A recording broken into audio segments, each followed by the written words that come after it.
మీ అందరికీ మా హృదయపూర్వక వందనాలు మినిస్ట్రీ తరఫున.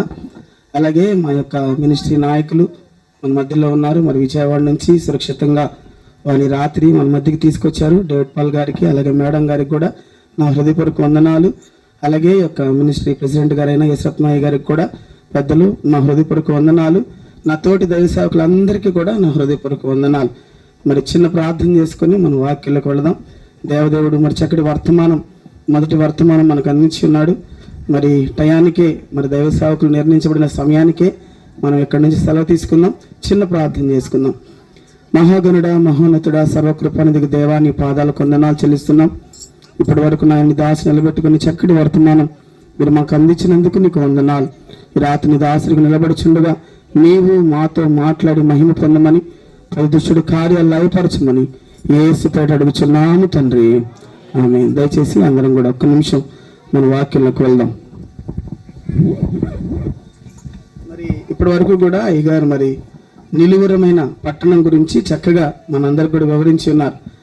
ఆ పట్టణం కొరకు ఎదురు చూస్తున్న అనేకులు హింసలు పొందారు. అనేక మంది రంపాల చేత కొయ్యబడ్డారు. మరి యేసు ప్రభువుని సిలువేసినట్లే మరి పేతురు గారిని, తర్వాత చాలా మందిని చాలా చిత్రహింసలు పెట్టారు. యేసు ప్రభువు యొక్క శిష్యులు 12 మంది కూడా వారు సహజ మరణాన్ని ఎవరు కూడా పొందలేదు.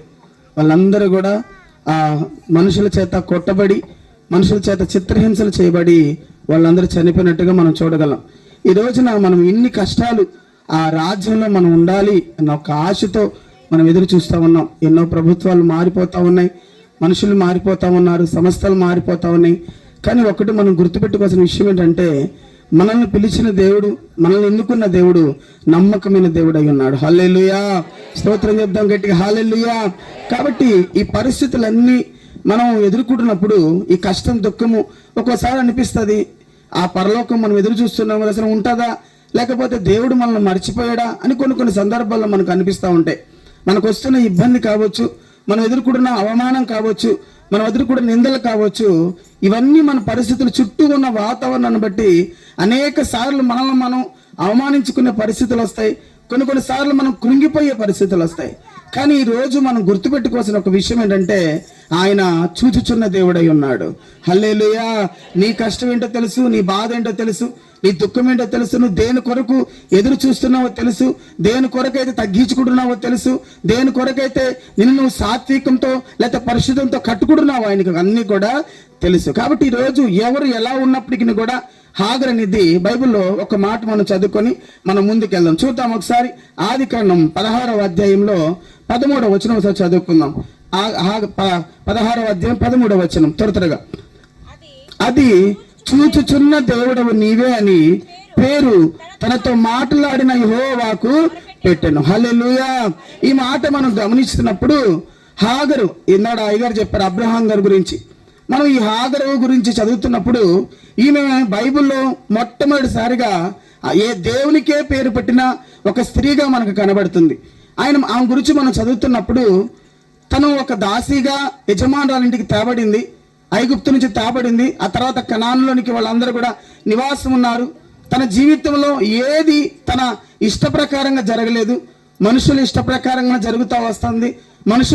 మనుషుల యొక్క ఆలోచనలే తన మీద జరుగుతూ వస్తున్నాయి. ఈ పరిణామంలో తను శారా గారి ద్వారా అబ్రహాముకి భారీగా చేయబడింది. ఆ తర్వాత తను గర్భం ధరించిన తర్వాత కొన్ని పరిస్థితులు, తనది ఈ స్టోరీ అంతా మీకు తెలుసు కాబట్టి నేను త్వరగా ముందుకెళ్తాను.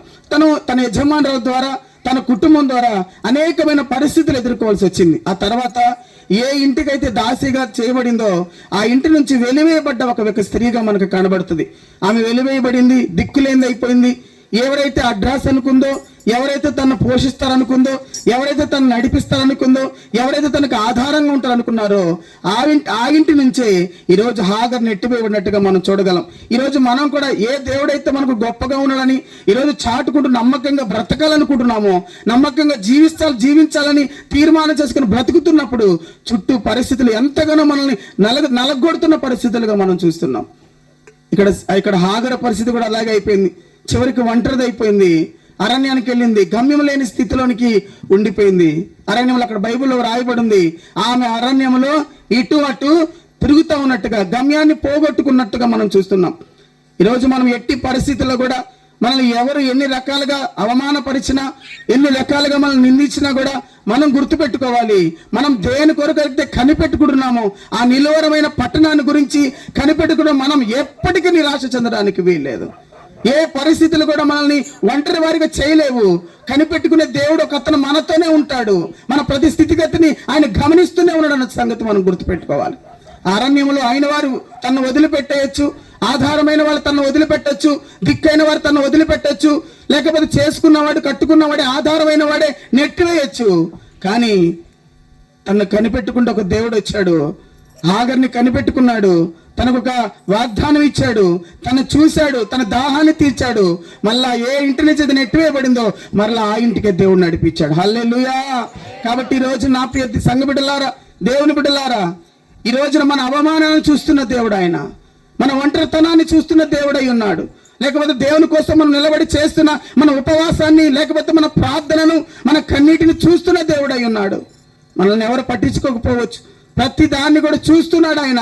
అందుకే ఆయన చెప్పింది కదా, అయ్యా ఈ రోజున నన్ను తీసుకొచ్చిన వాడు నన్ను మర్చిపోయారయ్యా, నాకు ఆధారంగా ఉన్నవాడు నన్ను మర్చిపోయాడయ్యా, ఈ ప్రాంతం నాది కాదు, ఈ స్థలం నాది కాదు, ఈ పరిస్థితులు నావి కావు అయినప్పటికీ కూడా నేను ఏనాడు నీకు ప్రార్థించకపోయినా, ఏనాడు నేను నిన్ను అడగకపోయినా, ఏనాడు నిన్ను మొర్ర పెట్టకపోయినా నన్ను కనిపెట్టుకుంటా నా వెనకాలే వచ్చాయని ఆ దేవునికి ఒక పేరు పెట్టింది, నువ్వు చూచుచున్న దేవుడు అని. హల్లెలూయా.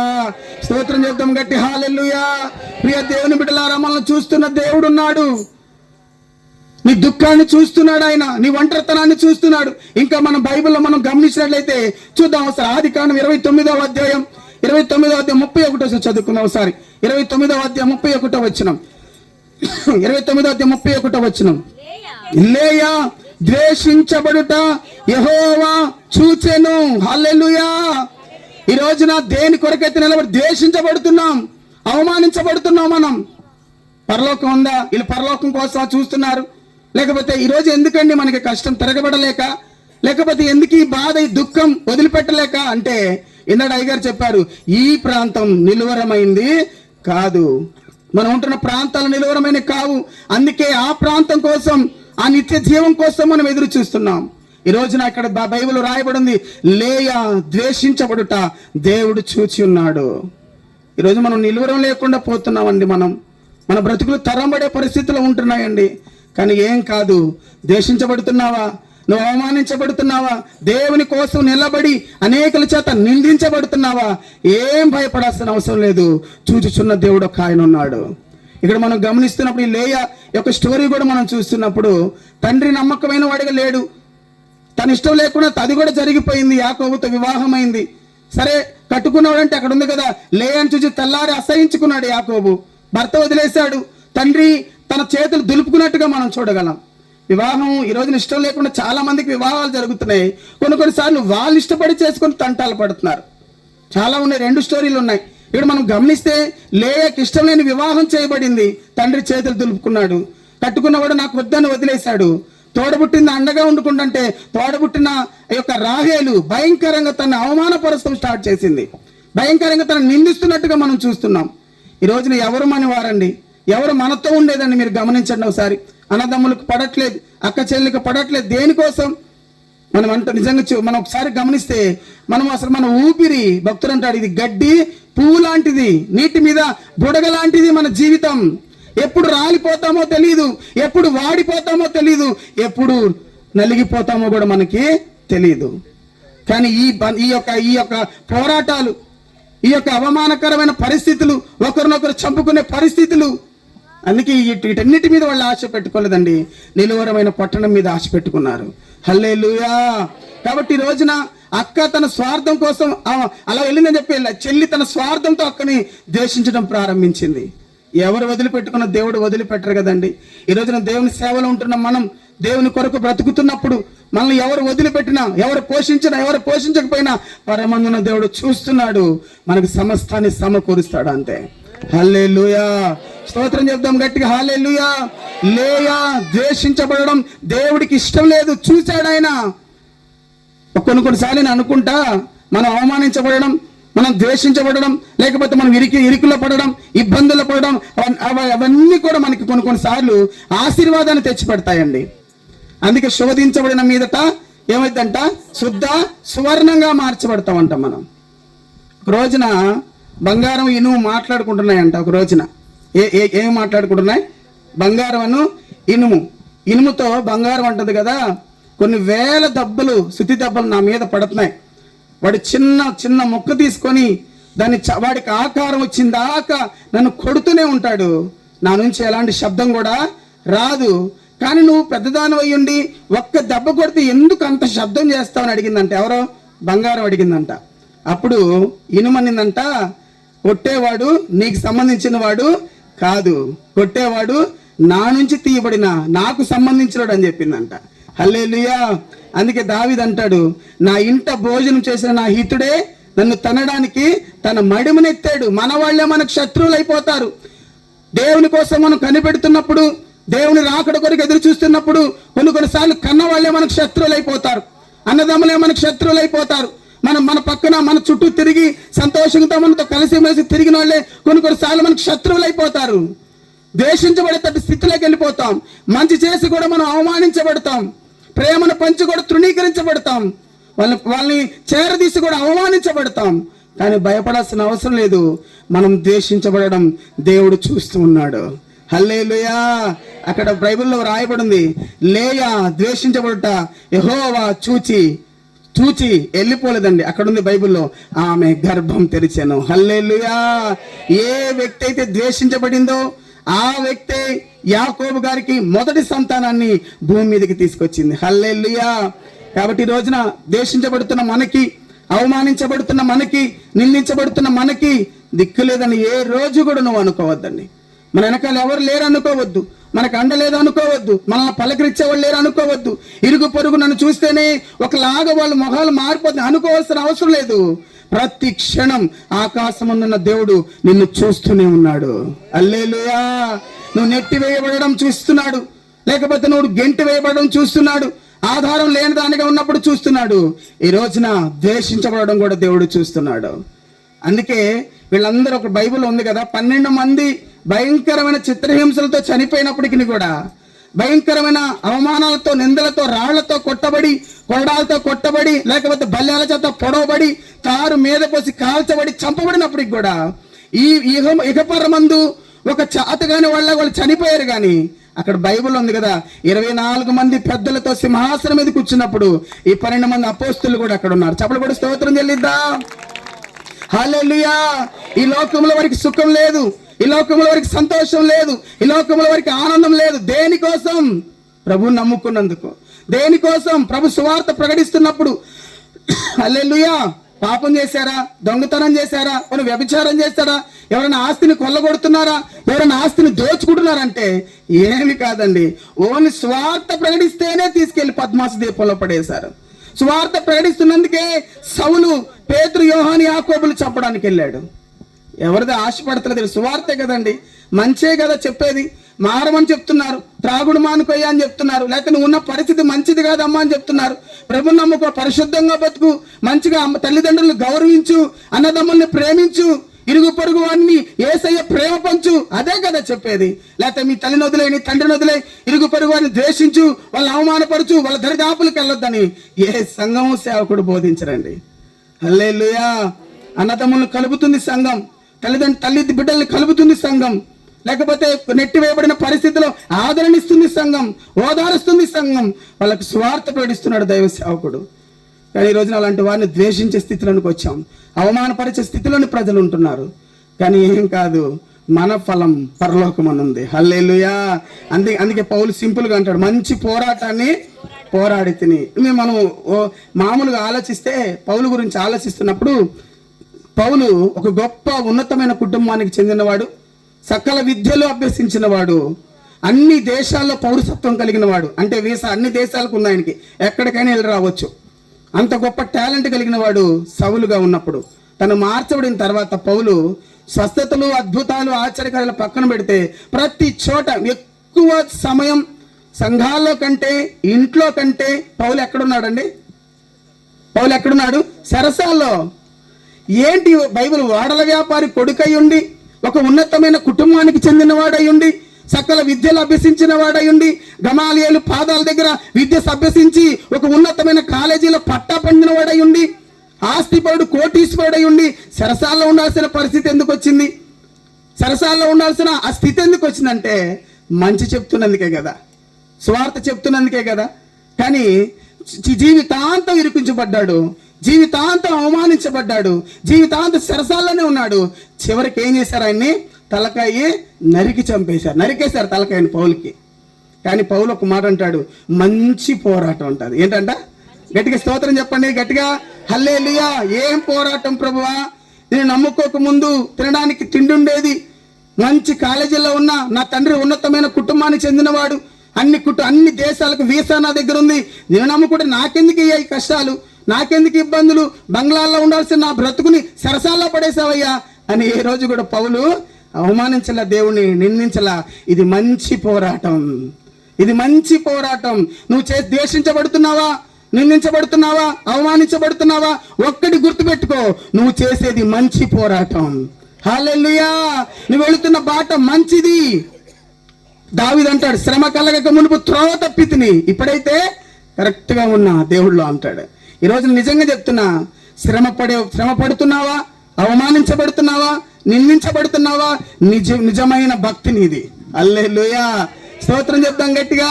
మంచి పోరాటం పోరాడానయ్యా, మంచి పోరాటం, మంచి పోరాటం, మంచి పోరాటం పోరాడా. నాకేముంది? నా కోసం ఏముంది? ఏమీ లేదు కాదు. అక్కడ ఏముంది బైబిల్లో? నా కొరకు బహుమానం, ఉన్నతమైన బహుమానం. హల్లెలూయా. నా తండ్రి నీ కొరకు నేను ఎందల అవమానాల్లో, నువ్వు పడుతున్న దుఃఖం, నువ్వు పడుతున్న వేదన కొరకు ప్రతిదీ దాచిపెట్టి ఉంచాడు. హల్లెలూయా. ఒక రోజున ఒక ముసలైన ఆ రోజు కన్నీరు కారుస్తా ఉన్నాడంట, కన్నీరు కారుస్తా రోజు పొద్దు నుంచి, అయ్యా ఈ పరిస్థితి ఏంటయ్యా అని కన్నీరు కారుస్తా ఉంటే, అది చిన్న కథలే, కన్నీరు కారుస్తా ఉంటే ఆ కన్నీరు అలా కారుకుంటూ వెళ్ళి పక్కన ఒక కుంట పడిందంట. ఒక కుంటలాగా ఏర్పడింది, అంటే దాన్ని ఏమంటారు, ఒక చెరువులాగా అలా ఒక కుంటలాగా ఏర్పడింది. కన్నీరు కారిపోయిన నీళ్ళన్నీ కూడా కుంటలా పడింది. అక్కడ చాలా మంది చాలా పక్షులు, తర్వాత చాలా జంతువులు ఆ దాహాన్ని తీర్చుకుంటా, అందరు చాలా మంచిలు తాగుతా చాలా హ్యాపీగా ఉన్నారంట. ఈయన ఇలా చూసి, ఒరే నేను ఏడిసిన నీళ్ళంతా, నాకు కన్నీరు అంతా ఇంత అయిందా, అసలు నేను ఎందుకు కన్నీరు కార్చాలి అని చెప్పి కన్నీరు కార్చడం మానేశాడంట. మానేసేగానే క్రమేణా చెరువు ఎండిపోయింది. చాలా జంతువులు దాహంతో అల్లాడిపోయి చనిపోయినాయి. చాలా మంది నీళ్లు లేక బాధపడుతున్నారంట. హల్లెలూయా. ఈరోజు నేను చెప్తున్నా, మనము కార్చే కన్నీరు, మనం చేసే ప్రార్థన మన వెనక్కి వచ్చేవారికి అది ఆశీర్వాదం. చప్పట్లు కొట్టి స్తోత్రం చెల్లిద్దాం. హల్లెలూయా. ఈ భూమి మీద మనిషి చనిపోవచ్చేమో గాని, తల్లి చనిపోవచ్చేమో గాని, తండ్రి చనిపోవచ్చేమో గాని, వాళ్ళు చేసిన పరిచర్య గాని, వాళ్ళు చేసిన ప్రార్థన గాని, వారి కార్చిన కన్నీరు గాని, దానికి అసలు మరణమే లేదండి. హల్లెలూయా. మరి 1983లోనే 82లోనో ప్రాజెక్ట్ వచ్చినప్పుడు మరి రూబేనయ్య గారు పెద్దలు ఈ ప్రాంతం అంతా తిరిగి ఆయన పరిచర్య చేసిన ఆ పరిచర్య, ఆ ఫలాన్ని ఈరోజు ఇక్కడున్న మేము అందరం కూడా అనుభవిస్తున్నాం. ఈరోజు మేము ప్రశాంతంగా ఉన్నామంటే, ప్రశాంతంగా మా పిల్లల్ని మేము బ్రతుకుతున్నామంటే ఆయన కార్చిన కన్నీరు, ఆయన వేసిన బాట. చప్పట్లు కూడా స్తోత్రం చెల్లిద్దాం. ఒక్కని కష్టం ఈరోజు ఎంతమంది సుఖపడుతున్నాం. నీ ఇంట్లో నువ్వు ఒక్కదాని కష్టపడుతున్నావా? నాకేందుకు శ్రమలు అనుకుంటున్నావా? నాకేందుకు నింద అనుకుంటున్నావా? నీ వెనకాల తరం దీవించబడుతుంది. హల్లెలూయా. స్తోత్రం చేద్దాం గట్టిగా. హల్లెలూయా. లేయా ద్వేషించబడుట ఎవరు చూశారంట? దేవుడు చూచాడు. మనం లోపల అలిగి కొన్నిసార్లు కూర్చున్నప్పుడు, ఈ మనిషి ఒకవేళ కొట్టేసి బయటికి వెళ్ళిపోయాడు అనుకో, నువ్వు అలా ఇంట్లో 2 రోజులు కూర్చున్నావు, 3 రోజులు కూర్చున్నావు, ఎవరికని తెలుస్తుందా? ఎవరికి తెలియదు. ఒకవేళ ద్వేషించబడు, చెల్లి పట్టించుకుందా? తండ్రి పట్టించుకున్నాడా? అన్నదమ్ములు పట్టించుకున్నారా? భర్త పట్టించుకున్నారా? ఎవరికి తెలియదు. ఎవరికి అక్కర్లేదు నీ బాధ, ఎవరికి అక్కర్లేదు నీ కష్టం, ఎవరికి అక్కర్లేదు దుఃఖం. కానీ ఒకరికి తెలుసు. ఎందుకంటే ఇందాక చెప్పాడు అయ్యగారు, నేను నరుని నాసికారంధ్రాల్లో జీవవాయువుదగ నరుడు జీవాత్మాయను సమస్త సృష్టిని నోటితో చేసిన దేవుడు మనల్ని మాత్రం ప్రత్యేకంగా చేత్తో చేశాడు. అందుకే నీవు నేనంటే ఆయనకి ప్రేమ. దేవుడు లోకమును ఎంతో ప్రేమించెను, అందుకే ఆయన మన కొరకు చనిపోయాడు, తిరిగి లేచాడు. నువ్వు దుఃఖపడితే ఆయన చూడలేడు, నువ్వు దేశించబడితే ఆయన చూడలేడు, నువ్వు అవమానించబడితే ఆయన చూడలేడు. హల్లెలూయా. దేవునికి స్తోత్రం చెల్లిద్దాం. అదే అంటే యెషయా గ్రంథం 38వ అధ్యాయం అక్కడ ఉంది కదా బైబిల్లో. ఒక మాట చూడండి ఒకసారి. 38వ అధ్యాయం యెషయా గ్రంథం ముగిస్తాను. 38వ అధ్యాయం 38వ అధ్యాయం 5వ వచనం. యెషయా గ్రంథం 38వ అధ్యాయం 5వ వచనం. చదువు. అతనితో ఇట్లను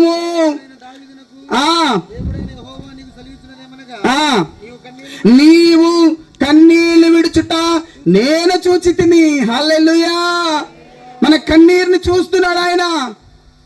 ఈరోజు తుడుచుకో, వెంటనే కచ్చితో తుడుచుకోను, లేకపోతే దిండులు తడిసిపోయో, లేకపోతే నేల తడిసిపోయి అక్కడి నుంచి వెళ్ళిపోతున్నావు. నువ్వు అనుకుంటున్నావు ఈ కన్నీరు ఎవరికి కనబడతలేదని, నా దుఃఖం ఎవరికి కనబడతలేదని. ఆకాశమందున్న దేవుడు నీ కన్నీటిని తన కవిల్లో దాచిపెట్టే దేవుడు ఆయన. హల్లెలూయా. నీ కన్నీటి బొట్టుకు ప్రతి బొట్టుకి ప్రతిఫలం ఉంది యేసునామములో. అంతే.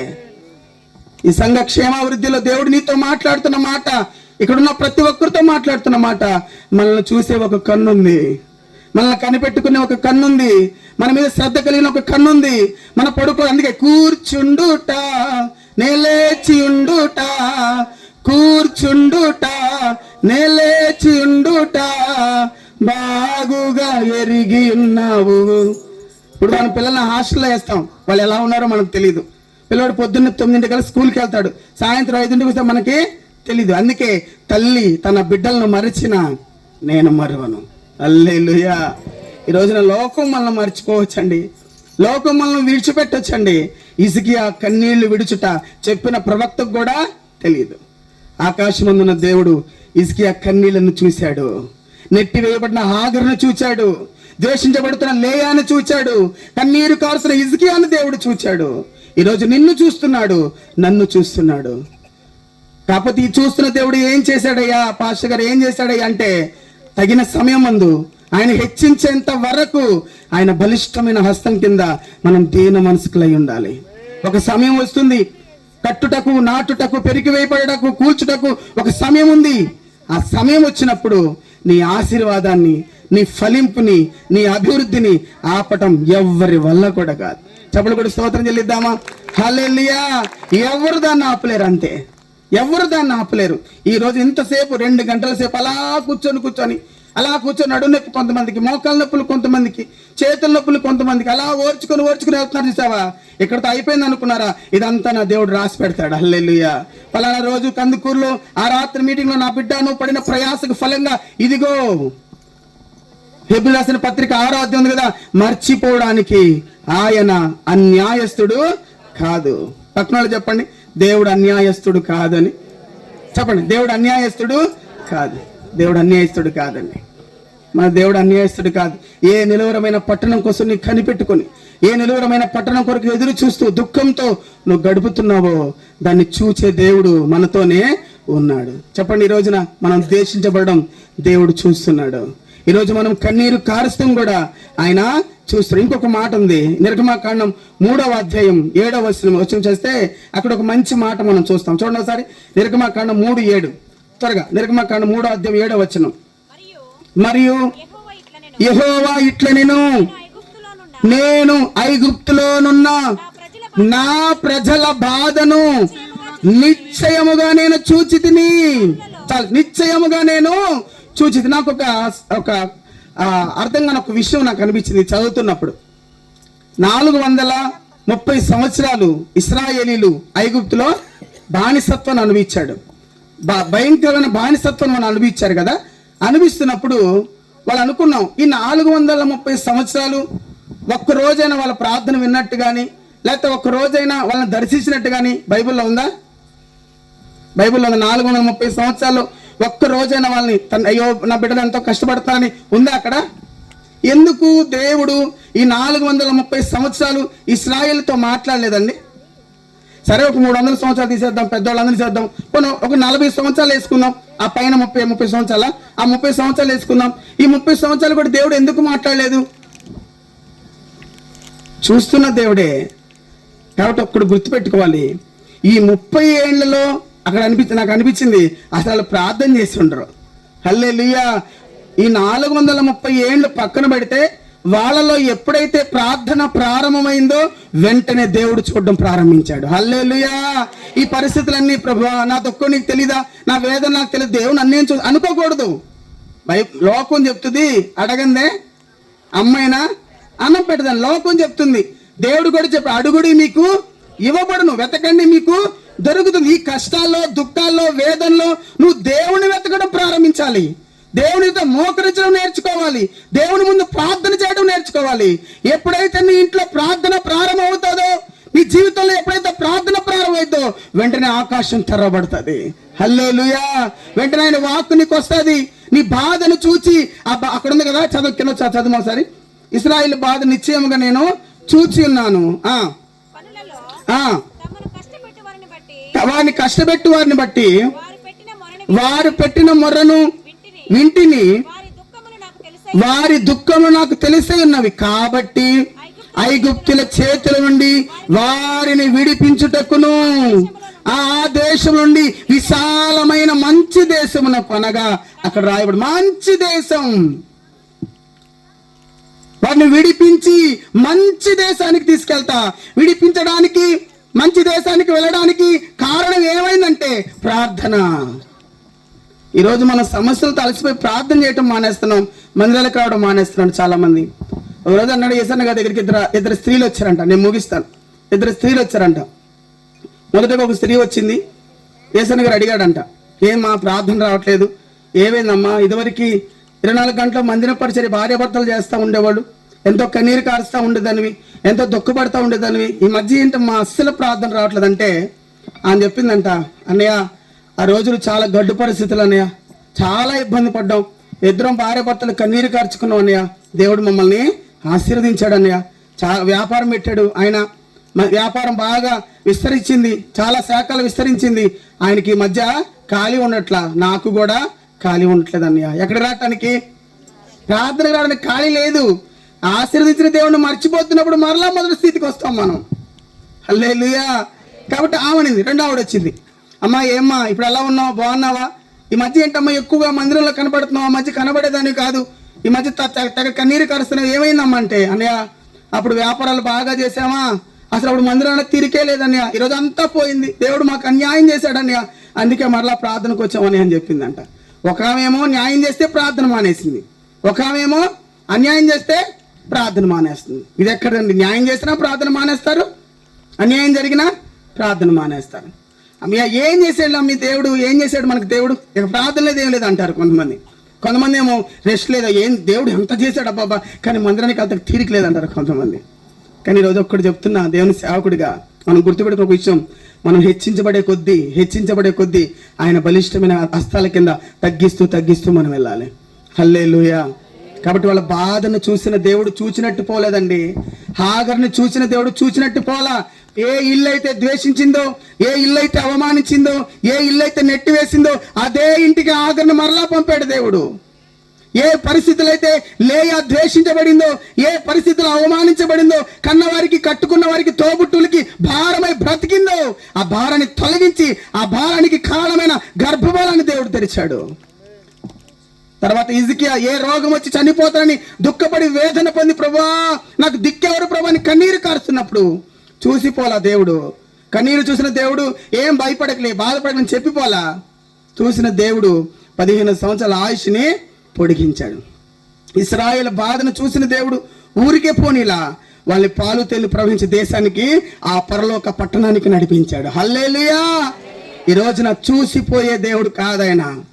మన కష్టాలు అమ్మయ్య బాగలేదా, అయ్యో జాగ్రత్త అని వెళ్ళిపోయే దేవుడు ఆయన కాదు. చూశాడా, మన కన్నీరు చూస్తున్నాడా, వెంటనే వాటిని సరిచేసిపోతాడు అంతే.